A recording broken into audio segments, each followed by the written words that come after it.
notre base de données. Et la boutique, elle est physique en termes de résultats. Elle est là, elle est connue, on sait où la trouver. Vous y trouvez une multitude de gammes.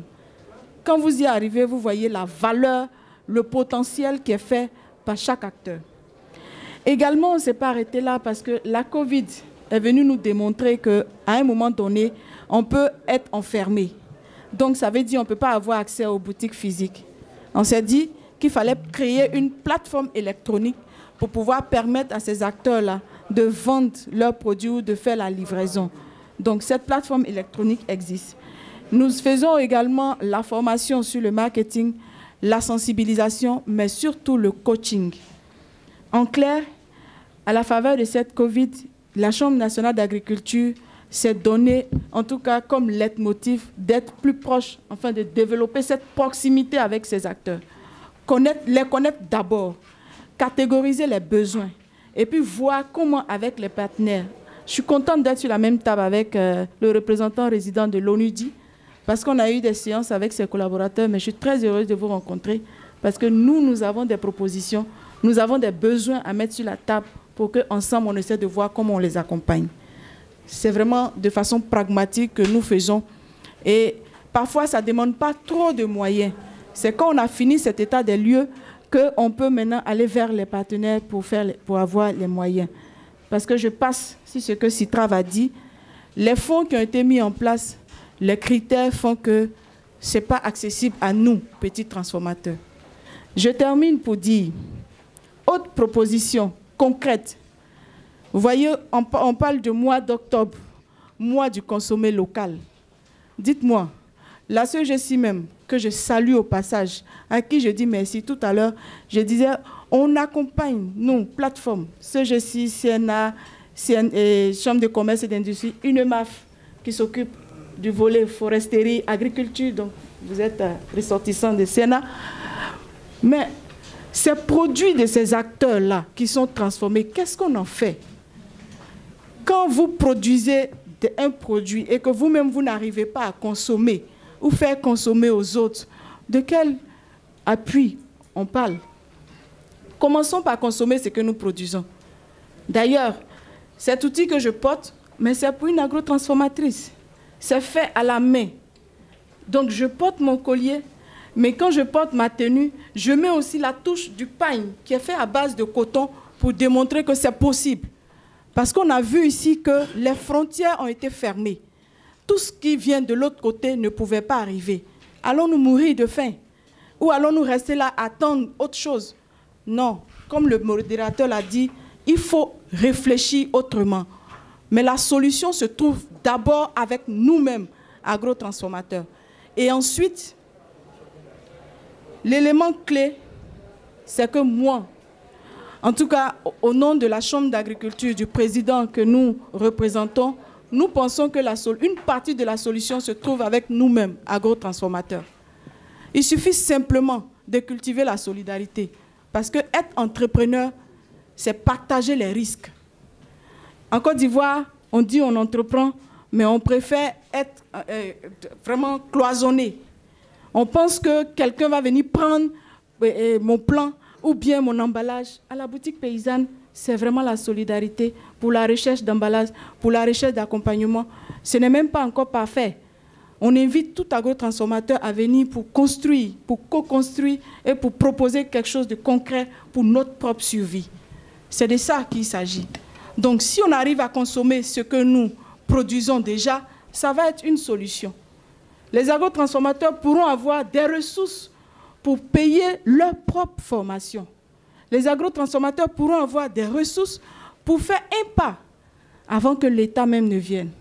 Et enfin, Président, comme je chronométrais, ce que je peux dire, nous également, ce que nous souhaitons, vraiment que l'État, qui est nous, mais qui est aussi l'organe suprême du pays, c'est de regarder aussi l'effort que nous faisons et voir un peu quel type d'accompagnement spécifique adapté on peut faire. Pour ça, les chambres consulaires sont disposées à accompagner ces initiatives parce que la proximité se trouve au niveau de ces organes. Quand vous allez dans tout le pays, Vous avez ces organes représentés dans tout le pays, mais la particularité avec la représentation, c'est que c'est vous-même qui représentez ces organes-là dans les régions. Ça veut dire que vous, mieux que quiconque, connaissez vos problèmes, connaissez vos préoccupations, et puis on peut les faire remonter. Je termine en disant que seul, on va vite, mais ensemble, on va plus loin. La Covid, on nous dit que ça va durer. Je pense qu'il faut qu'on commence à valoriser déjà ce que nous faisons. On a mis en place un événementiel qu'on appelle aujourd'hui au carrefour du terroir. Parce que également, il fallait aussi nous-mêmes nous interroger. Alors, au carrefour du terroir, c'est un espace qui fait la promotion et la valorisation de tout ce qui est produit agricole transformé. Venez découvrir, apporter des solutions, trouvons des solutions entre nous, et puis on va les faire remonter parce que le Premier ministre actuel, son leitmotiv, c'est de dire les PME, le secteur privé, vous êtes nos chefs, vous êtes nos patrons, on compte sur vous pour nous aider à vous aider. Je vous remercie. C'est de consommer ivoirien, de consommer nous-mêmes nos produits. Je pense que ça, c'est important à retenir. Monsieur Boy, Madame Lago dit que pour aider nos structures, excusez la Chambre d'agriculture à assurer leur résilience, il faut compter sur l'ONUDI. On espère pouvoir approfondir aussi notre travail avec, bien sûr, la Chambre d'agriculture et bien sûr les entreprises individuelles. On pourra aussi voir, et ça je vais vous expliquer un peu comment on le fait. Ce que je voudrais dire, monsieur le modérateur, mesdames et messieurs, c'est que l'ONUDI, ça fait quand même il y a plus d'un demi-siècle que nous sommes sur le terrain dans différents pays, notamment les pays en développement. Bien entendu, tous ces pays-là ont connu des crises, que ce soit des crises sanitaires, des crises environnementales, on en a parlé. Et pendant en fait ces années-là, on s'est aperçu que de toute façon, les crises n'étaient pas des phénomènes ponctuels, c'était des phénomènes récurrents qui arrivaient, peut-être imprévisibles sûrement, mais qui arrivaient. Et que donc il fallait qu'on intègre cela dans nos processus même de développement, dans les outils, dans les méthodologies qu'on devait développer. Et donc pour nous, c'est donc la crise fait partie un peu, je dirais, de notre ADN, de notre vision. Et en Côte d'Ivoire, en fait, maintenant, ça fait maintenant plus de 4 décennies que nous travaillons ici en Côte d'Ivoire, et on l'a fait de manière ininterrompue. On l'a fait de manière ininterrompue pendant même les années de crise, la décennie de crise qui a été vécue, on n'a pas arrêté de le faire. Parce qu'en fait, cette réflexion-là, comme vous l'avez dit, monsieur le modérateur, ça nous a amené à changer de paradigme. On s'est dit que finalement, le développement industriel, pour qu'il soit efficace, pour qu'il ait un impact, il faut qu'il soit plus inclusif. Et donc, il faut qu'on se rapproche effectivement des petites et moyennes entreprises, mais non seulement des petites et moyennes entreprises, mais même des très petites entreprises. Et c'est pour ça que pendant justement, par exemple, je prends la période, pendant la période 2000-2010, on n'a pas arrêté de travailler ici, mais on a réorienté notre travail justement sur le secteur rural et surtout sur les très petites entreprises. Vous connaissez sans doute le programme, peut-être pas sûr, certains peut-être le connaissent, mais à l'occasion de ce programme-là, on a travaillé de manière très étroite avec des très petites entreprises qu'on a accompagnées, littéralement accompagnées, c'est-à-dire pris par la main, et on les a amenées sur des programmes de formation, d'entrepreneuriat. On parlait tout à l'heure de l'importance de la transformation agroalimentaire, Madame le disait, on les a accompagnés justement sur le processus de comment aller de la production artisanale à la transformation, en tout cas déjà semi-artisanale, puis même industrielle, à travers donc des choix, notamment des appuis à des choix de technologie, des appuis aussi sur comment organiser la production, même donc le process de production, sur des questions de formation, ça a été dit. Donc ça, on l'a fait aussi. Et aussi, très important, bien sûr, tout ce qui concerne les questions de qualité. Et aussi les questions donc d'accès au marché. Et ça, c'est important, c'est qu'aujourd'hui, par exemple, il y a certaines de ces entreprises-là qu'on a accompagnées, qui ont commencé de manière artisanale, mais qui aujourd'hui vendent à des supermarchés, que vous connaissez bien, sur les céréales, par exemple, sur les fruits et légumes, etc. Donc c'est pour dire que c'est possible. Comme ça a été dit, il y a un espoir, c'est possible. Et nous, c'est pour ça qu'on a vraiment essayer d'axer nos interventions sur le concret. Alors, comment est-ce que nous intervenons? À différentes échelles. Par rapport à des crises, ce que nous essayons de faire, c'est de voir comment on peut essayer de séquencer notre appui en fonction de l'état d'avancement de la crise. Par exemple, si nous sommes tout de suite après la crise, quand la crise survient, et que les entreprises et les petites et moyennes entreprises ressentent déjà les premiers effets, comment on peut les appuyer? Comment après maintenant, dans le processus de réhabilitation, de relèvement, etc., il y a d'autres outils qu'on essaye de mettre en œuvre. Mais ce que je dois dire, c'est que, de manière concrète, d'abord ce qu'on essaye de faire, et ça a été dit, très bien dit par madame, c'est que pour nous c'est important de créer cette plateforme-là de gouvernance des crises, notamment en matière économique. C'est important qu'on puisse avoir le gouvernement qui s'assoit avec le secteur privé, et notamment le secteur des petites et moyennes entreprises, la société civile et bien sûr les collectivités locales. Ça, c'est très important pour nous parce que c'est de là, de cette réflexion-là commune, que viennent des solutions communes et que viennent surtout la prise en compte des préoccupations justement de personnes qui n'ont pas toujours la voix au chapitre.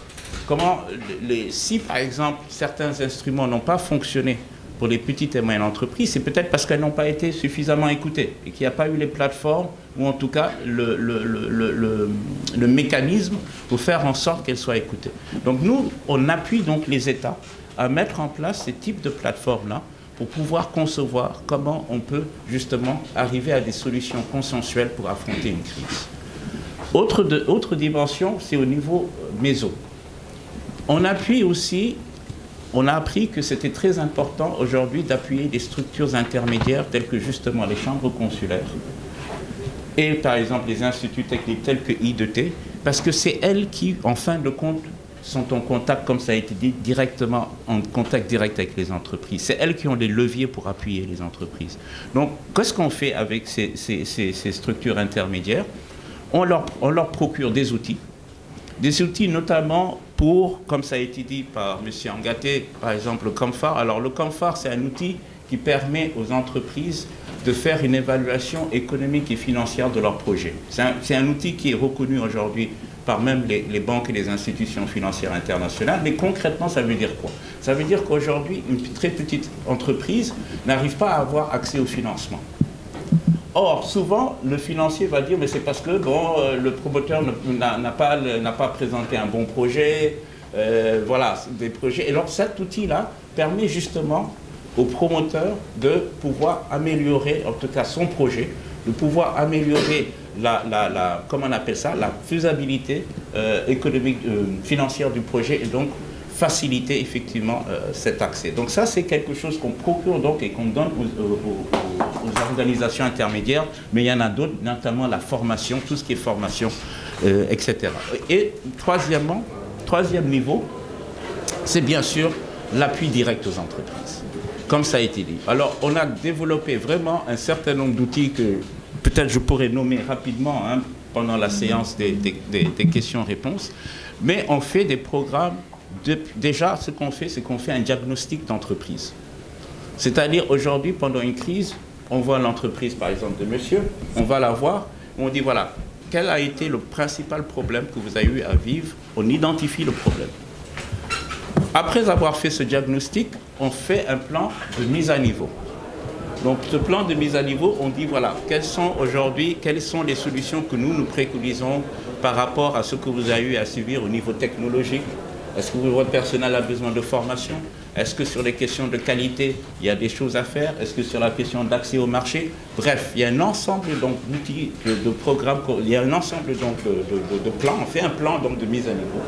Et ensuite, on travaille justement sur comment accompagner l'entreprise à mettre en œuvre ce plan de mise à niveau. Mais en même temps, on lui laisse les outils pour pouvoir le faire. Parce qu'on dit, bon, comme on disait, la crise, ça peut venir, ça vient aujourd'hui, mais peut-être dans 10 ans, ça va revenir.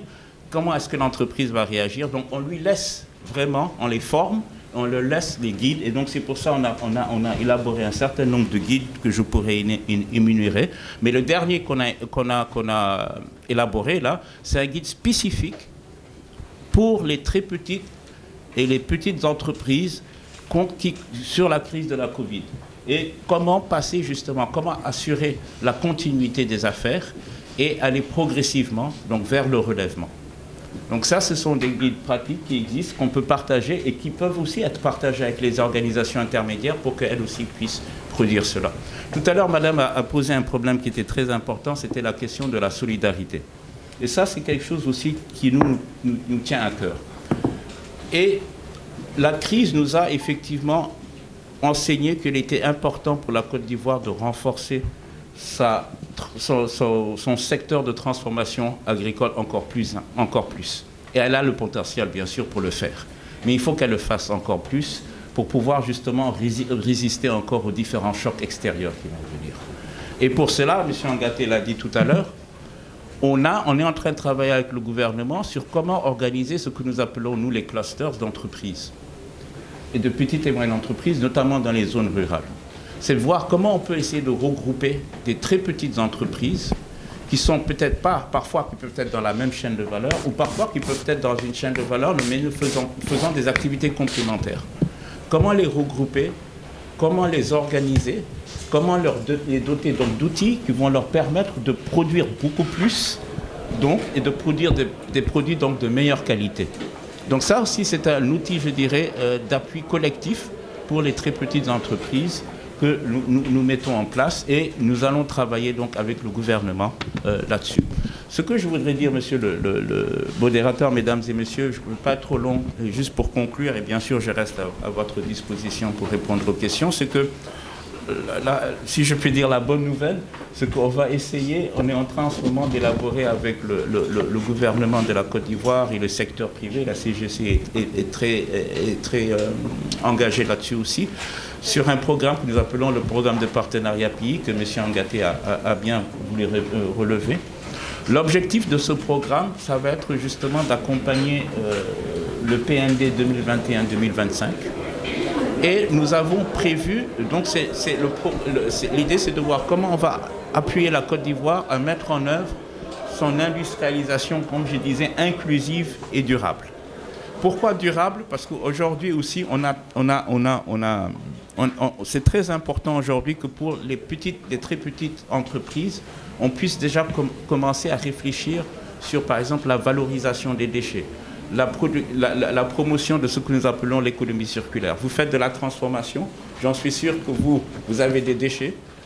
Ces déchets-là, on peut les valoriser. Nous avons une conception inclusive. Et donc, nous allons inviter un peu toutes les contreparties à pouvoir participer à l'élaboration de ce programme-là et surtout à pouvoir indiquer un peu les priorités.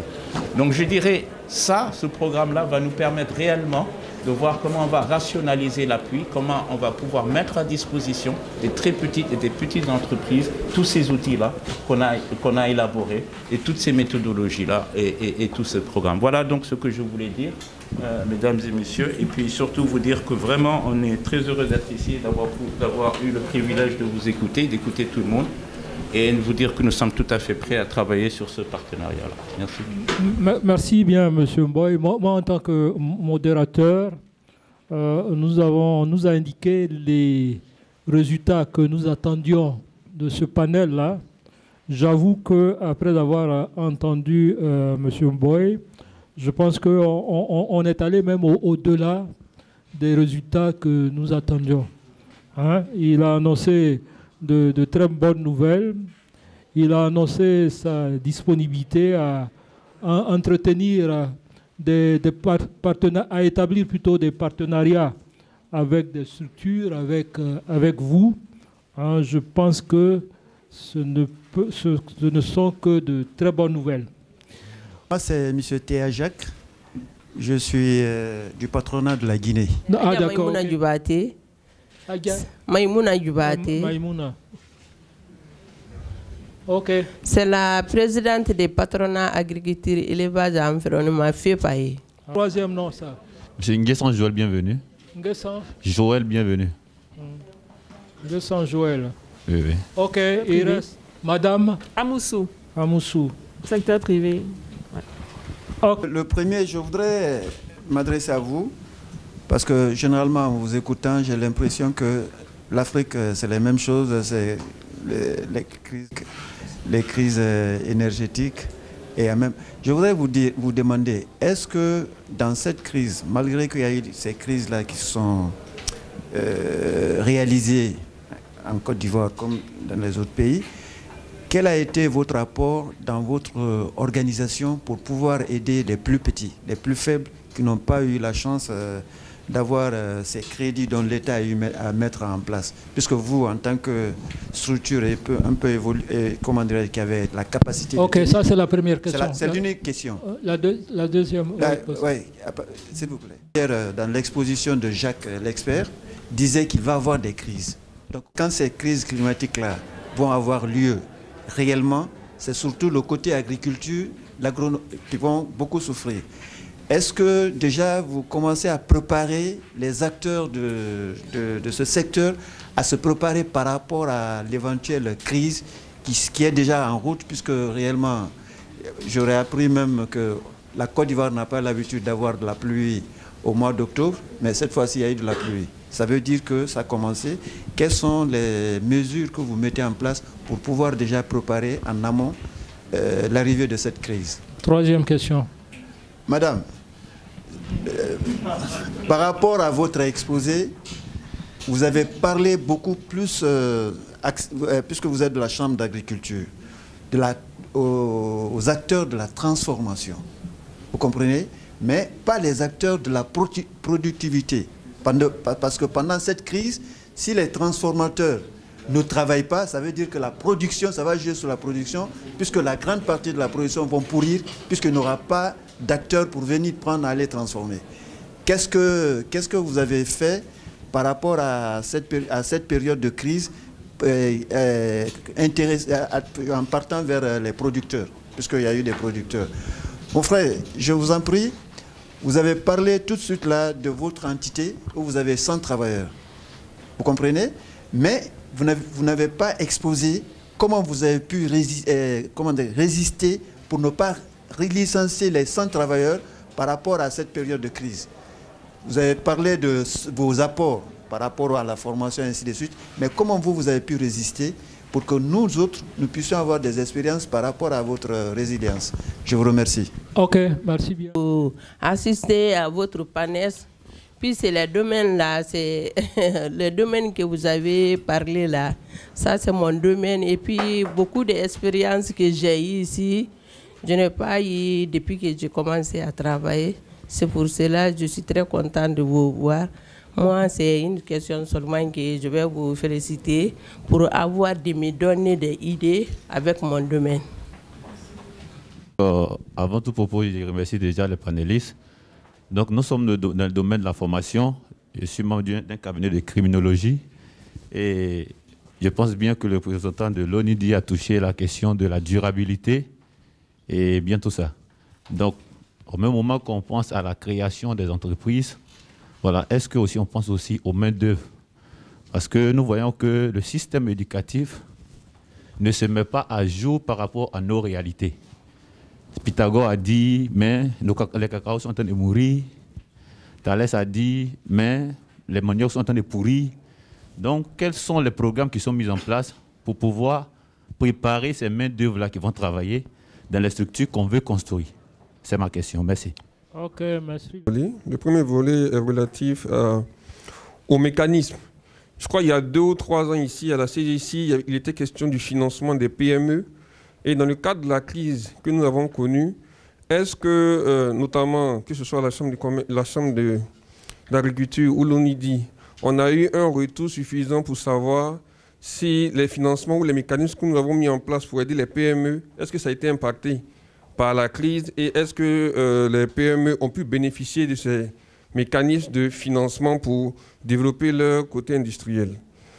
Et je crois que 1 an après ou 2 ans après la survenue de la crise sanitaire, nous sommes dans une crise économique et notamment en termes d'approvisionnement. Donc approvisionnement de tout ce qui est intrant. Nous sommes dans la chaîne de valeur. En ce moment, tout ce qui est transit, tout ce qui est transport maritime et aérien connaît une hausse en termes de prix et en termes de disponibilité des composants. qu'est-ce qui est fait? Est-ce qu'il y a des mécanismes? Est-ce qu'on réfléchit à cela pour pouvoir aider les PME ivoiriennes à pouvoir continuer le développement de la chaîne de valeur? C'était très compréhensible, je vous en remercie, parce que moi je suis novice dans le domaine, je m'essaye. Et j'ai été très honorée de pouvoir assister à cette rencontre. J'ai une question, surtout en direction de la Chambre d'agriculture, à la seule dame qui est là. C'est le sujet de vous parler des produits transformés qui sont aujourd'hui accessibles dans les supermarchés, dans les grandes surfaces. C'est une très bonne chose, je trouve. Mais j'ai une préoccupation parce que moi, je viens de l'extérieur et j'aime beaucoup manger local. Donc, quand j'arrive, j'aime bien faire les marchés locaux, je vais dire. Et ce que j'ai constaté, c'est que les prix des produits vivriers qui sont pratiqués dans les supermarchés sont les mêmes que les produits qui sont pratiqués sur le marché local.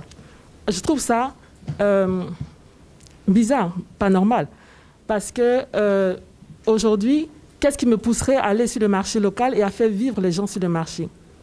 Donc tout le monde a tendance à aller dans les supermarchés, mais on oublie qu'il y a ces femmes qui vendent les mêmes produits, qui n'ont plus accès à la bonne production parce que ces grandes surfaces vont prendre la meilleure production. Et quand on se retrouve sur le marché, on a les bananes chétives, on a les produits vraiment de mauvaise qualité. Donc on est plus obligé d'aller dans les supermarchés. Je trouve que ce n'est pas normal. Donc je voudrais savoir, est-ce que vous avez pensé à protéger cette frange de la population qui n'est plus capable de vendre ses produits normalement? Donc c'est ma question. Et puis aussi l'accès des produits transformés dans toute la sous-région, dans tous les pays africains. Qu'est-ce qu'on fait? Est-ce qu'il y a une publicité qui est faite pour faire connaître ces produits? Merci. Offrir l'occasion à l'assistance de poser une autre question. Donc vous savez ce que vous devez faire. Soyons brefs. Effectivement, sur la question des crises climatiques, effectivement, c'est un pan très important en fait de notre activité. On a même développé aujourd'hui ce qu'on appelle une stratégie sur le changement climatique. Et on travaille là-dessus, mais pas en solitaire. Ce qui est important, c'est qu'au niveau du système des Nations Unies, on travaille par exemple avec le Programme des Nations Unies pour le développement, le PNUD, on travaille avec le Programme des Nations Unies pour l'environnement. Bref, on travaille, c'est un travail qu'on essaye de mener vraiment de manière groupée et collégiale avec les autres agences. Mais ce qu'il faut dire, c'est que là, à ce niveau-là, il y a plusieurs même aussi niveaux. On travaille sur ce que nous appelons l'adaptation. Et donc là, c'est un peu tout ce qui est déjà prévention des crises.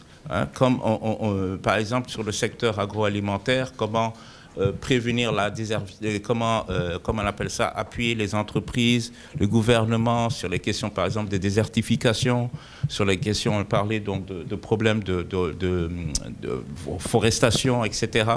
Donc on a aussi mis en place un certain nombre d'outils.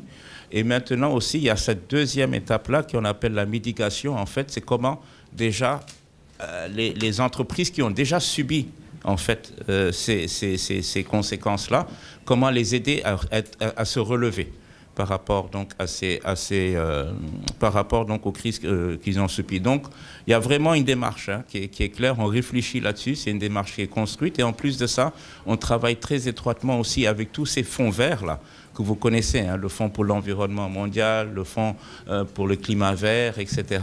On travaille avec donc, tous ces fonds-là pour voir justement comment appuyer les entreprises, les gouvernements à s'adapter à ces crises-là climatiques.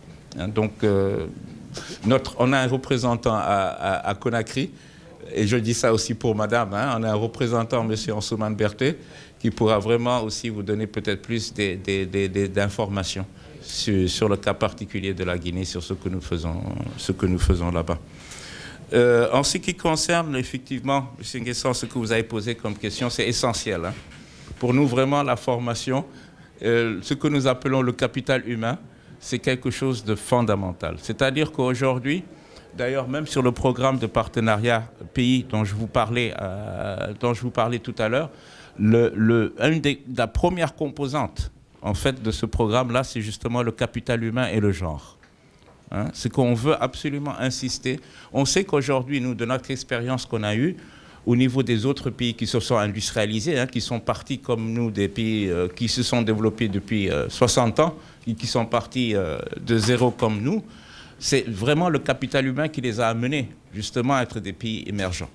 Donc aujourd'hui, on pense qu'un pays comme la Côte d'Ivoire, on essaye d'appuyer un pays comme la Côte d'Ivoire sur cette question-là, notamment sur l'enseignement technique, donc tout ce qui est compétences vraiment techniques et la formation professionnelle. On a beaucoup de docteurs, on a des gens qui ont des doctorats, on a des ingénieurs, mais on n'a malheureusement pas suffisamment de techniciens. Hein, surtout dans le secteur industriel et même dans les métiers de l'environnement, aujourd'hui dans les métiers de la digitalisation, de la numérisation, ça nous manque. Et ça, c'est très criant pour les grandes entreprises ont les moyens de développer leur propre programme de formation. Mais les petites et moyennes entreprises, les très petites entreprises n'ont pas les moyens. Donc il faut qu'on puisse renforcer ce système-là. Je pense que, Madame aussi, la Chambre d'agriculture travaille beaucoup sur ces questions. Ça fait partie, je pense, même de leur mission première. Et je pense qu'elle pourra compléter, en fait, cette réponse-là. Concernant, alors, les questions d'approvisionnement et la question de Mme Amoussou, ça peut-être, Madame pourra répondre à ces questions. Donc, merci beaucoup. Merci beaucoup, Monsieur Laté. L'État a pris des mesures qui se sont adressées également au secteur agricole, donc de la production. Et la Chambre nationale d'agriculture, ses membres, ses ressortissants, c'est vraiment les coopératives de production. Et aujourd'hui, les acteurs de la valorisation, donc les TPE, les PME, parce que bien entendu, la valeur ajoutée se trouve au niveau de la transformation. Donc la première transformation aujourd'hui est appelée valorisation et c'est aujourd'hui du ressort du ministère d'État, du ministère de l'Agriculture. Puisqu'on ne peut pas dissocier production, donc bord-champ, et puis valorisation, c'est-à-dire première transformation. Quand c'est comme ça, puis le cacao. Le problème, il est ailleurs, comme l'a dit, comme on appelle le représentant de l'ONIDI. Donc, en ce qui concerne la productivité, il y a eu beaucoup d'accompagnement. Mais le constat est que, pour ce qui est de la transformation, effectivement, nos réflexions sur les préoccupations de ces PME, sur la productivité, bon, vraiment, ça, c'est notre dada, en fait, au quotidien. Comment accompagner les acteurs, comment leur permettre de se regrouper, mais comment créer vraiment ces échanges-là pour qu'ils puissent arriver à livrer même entre eux les produits, peut-être même livrer même au voisin qui est à côté, qui a besoin de la banane, que de tout ramasser pour envoyer à Abidjan. Parce que c'est ça aussi la difficulté. Alors, donc, Monsieur Nguessan Joël, effectivement, je pense que le représentant a bien précisé en ce qui concerne la problématique de la main-d'œuvre. Moi, je vous donne un cas concret en tant que chambre d'agriculture. Moi, j'ai été consultante auprès de l'université de Mans, par exemple, pour poser la problématique de la main-d'œuvre. Alors, en tant que consultante, nous avons mis en place un champ école au sein de l'université. C'est l'une des rares universités qui a un champ école où les étudiants sont conviés à aller mener l'activité pour que, in fine, on puisse joindre la théorie à la pratique depuis la base, c'est-à-dire depuis l'enseignement. La deuxième chose, c'est que nous contribuons aujourd'hui à mettre en place l'Institut de développement du district de montagne. Je suis sociologue à la base, spécialiste en développement local.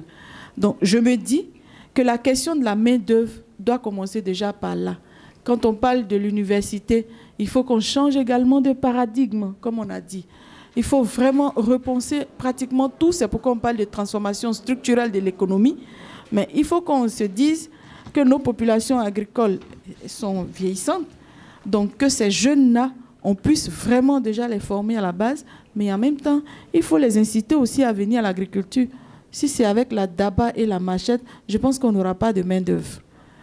Donc tant que depuis moi, mes arrière-grands-parents, c'est la machette qu'on a utilisée, qu'aujourd'hui, c'est la machette qu'on continue d'utiliser, il y a un problème. C'est pour ça que les programmes de mécanisation, les programmes de maîtrise de l'eau qui sont mis en œuvre aujourd'hui au niveau du ministère d'État viennent répondre vraiment à cette préoccupation. Je termine sur ces questions pour dire, de façon pragmatique aussi, de façon simple, nous sensibilisons nos agrotransformateurs, nos sociétés coopératives de production à dire, encouragez vos enfants à faire ce que vous faites. Les entreprises en Europe ou ailleurs durent des générations parce que ça se passe de père en fils. Chez nous ici, donnez-moi le nom d'une seule entreprise ivoirienne qui a commencé peut-être il y a une décennie et puis c'est son fils qui est là. Agricole, il n'y en a pas. De la même manière, je dis, il faut qu'on consomme ce qu'on produit, mais si toi-même, ton enfant que tu as mis à l'école, tu ne l'encourages pas à venir prendre le relais en matière d'agriculture, qui n'a qu'à venir faire ça pour toi? On peut, chacun de nous, essayer de faire quelque chose et puis l'État va suivre. Alors, M. Moustapha, donc, mécanisme de financement des PME. Effectivement, la problématique en termes d'intrants, c'est ce que je l'ai dit au départ. On a eu l'une des plus grandes crises, c'est là où tout a été fermé.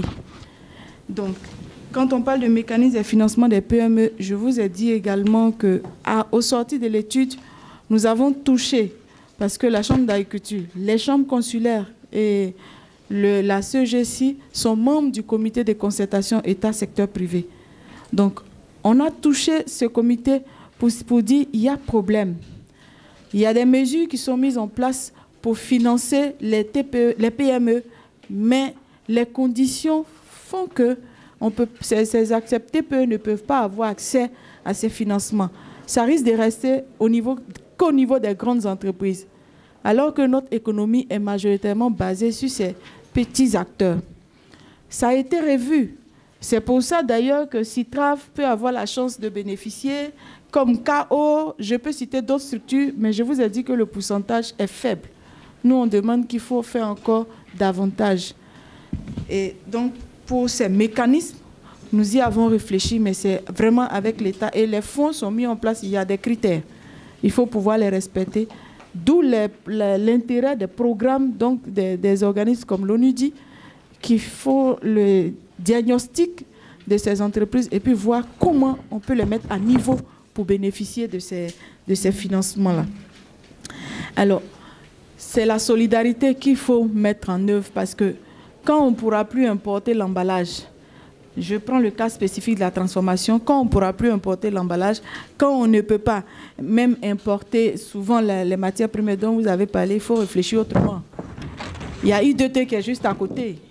IDT fabrique les machines, et de très bonnes machines d'ailleurs, mais on est combien à le savoir? Ou on est combien même à vouloir l'utiliser? Je termine, Président. Donc, je pense qu'il y a des réponses endogènes, il y a des réponses internes. Si on regarde bien entre nous, on peut faire des premiers pas. Madame Assoumou, produits transformés, je n'ai pas dit que les produits transformés sont dans les grandes surfaces. D'ailleurs, j'avais dit qu'avant 2017, il n'y en avait pas du tout. C'est comme ça qu'on a créé un espace qu'on appelle la boutique paysanne, c'est physique. À partir de la boutique paysanne, il y a d'autres points de vente. Comme vous consommez local, nous vous y invitons et vous allez voir.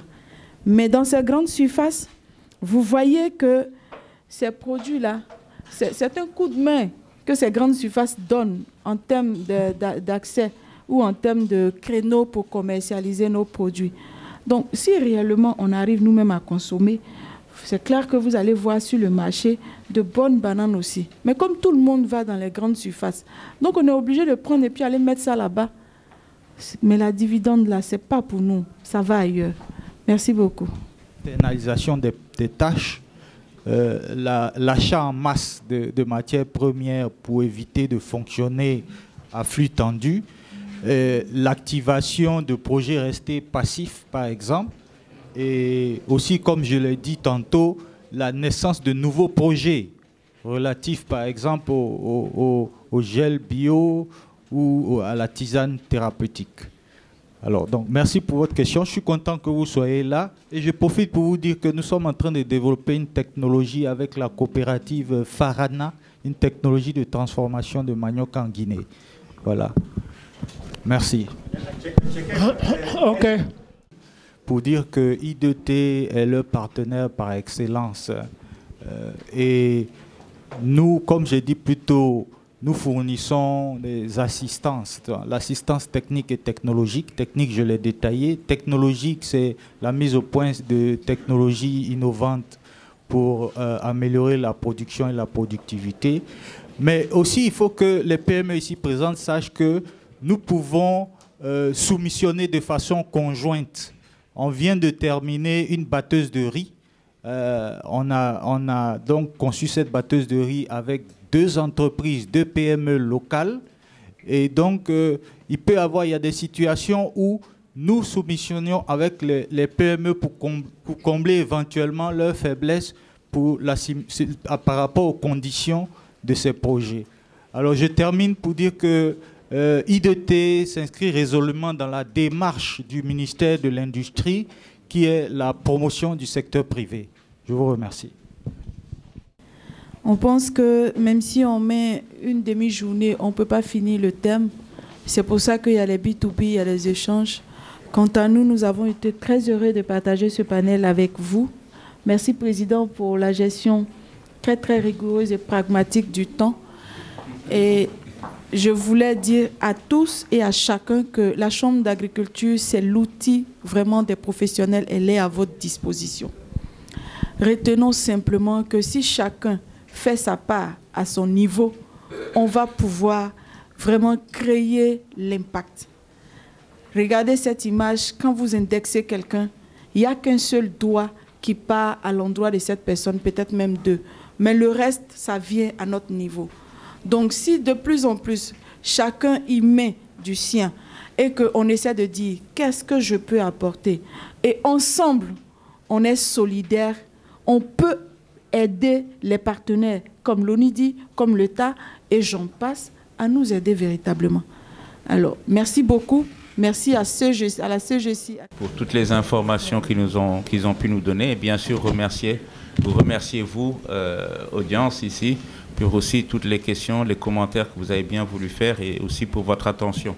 Moi, tout ce que je voudrais dire, c'est que nous, ONIDI, comme je l'ai dit, on est très heureux et on remercie effectivement la CGCI, les organisateurs. Et on remercie aussi tout ce panel-là. Parce que je pense que là, nous sommes tout à fait prêts à travailler, comme je l'ai dit, avec l'ensemble des acteurs qui sont ici, que ce soit I2T, la Chambre d'agriculture, bien entendu, et les entreprises. Je pense que ce n'est qu'avec de telles coalitions, il y a des organisations telles que la Chambre d'agriculture qui sont prêtes à les appuyer dedans. Et nous, bien sûr, ça rend notre travail d'autant plus facile parce qu'on est à votre écoute. On est à l'écoute des très petites et moyennes entreprises. Nos outils ne sont valables qu'ici, ils sont adoptés à vos besoins. Ça ne sert à rien qu'on puisse évoluer donc, dans notre propre bulle. Et donc, vraiment, pour vous dire que nous sommes ouverts à ce partenariat-là, et nous le souhaitons très vivement, et nous allons nous-mêmes essayer de l'activer, si je puis dire, à travers donc, notre programme. Donc, merci encore beaucoup à tous et bonne journée. D'avoir pris ce temps pour nous écouter. Merci pour vos questions. Ce que je voulais dire, c'est que, au fait, l'objectif, la solution de l'Afrique, c'est l'Afrique elle-même. Chacun de nous, en tout cas notre mentalité, c'est que quand tu es là à l'école, tu finis tes études, c'est de travailler dans une grosse société avec cravate, bureau climatisé, c'est ça. Mais ce n'est pas ça qui est la solution pour l'Afrique. La solution pour l'Afrique, c'est que des jeunes puissent finir leurs études et qu'ils soient des entrepreneurs. Et c'est possible. Nous voulons encourager chacun de nous à oser. Il faut oser. Et si nous osons, nous allons trouver ensemble les solutions pour l'Afrique. Merci beaucoup.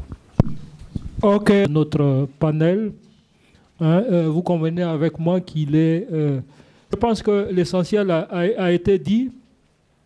Les organisateurs de CGC Academy font bien les choses. Je crois qu'on a des rapporteurs qui vont bien rapporter tout ce que nous avons dit. Mais en tant que modérateur, ce que je peux retenir, c'est au niveau... Quand on a fait l'état des lieux, c'est donc...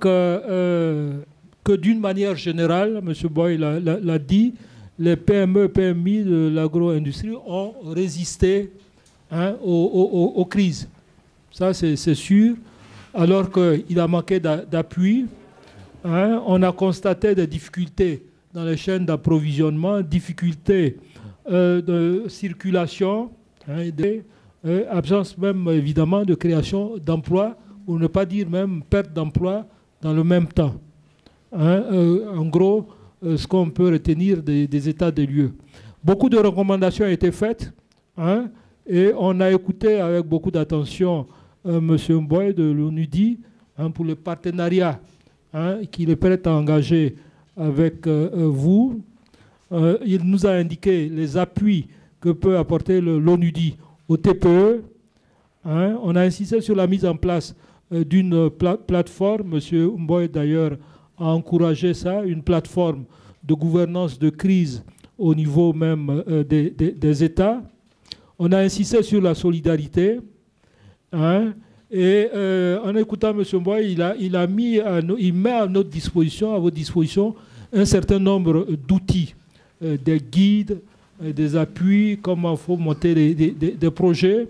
On a insisté sur le fait qu'il faut consommer ivoirien, il faut consommer local. Il y a aussi qu'il faut intégrer ces crises-là dans notre façon de faire. Il faut changer de paradigme. Il faut donc un développement inclusif. Hein? M. Mboye a insisté là-dessus, c'est important. Il faut faire une ouverture de la parole aux sans-voix. Peut-être qu'on ne leur donne pas souvent droit à la parole, mais elles ont beaucoup de choses à dire. Il faut faire une approche de proximité, à l'instar de ce qui se fait à la Chambre d'agriculture, qui fait une visibilité avec la maison du paysan. Et en écoutant M. Stéphane Angaté, il faut développer des projets de recherche. Voilà donc, mesdames et messieurs, ce que j'ai pu retenir. Il y a d'autres choses et les rapporteurs vont se faire fort de bien rapporter tout ce que nous avons dit. Donc, je ne saurais mettre un terme à ce panel sans vous demander de faire un banc à nos 4 panélistes. Nos 4 panélistes qui nous ont édifiés par leur expertise, par leur connaissance des problématiques du secteur et surtout l'intérêt, je pense, qu'ils ont pu susciter en vous permettant de bien suivre ce panel. Merci.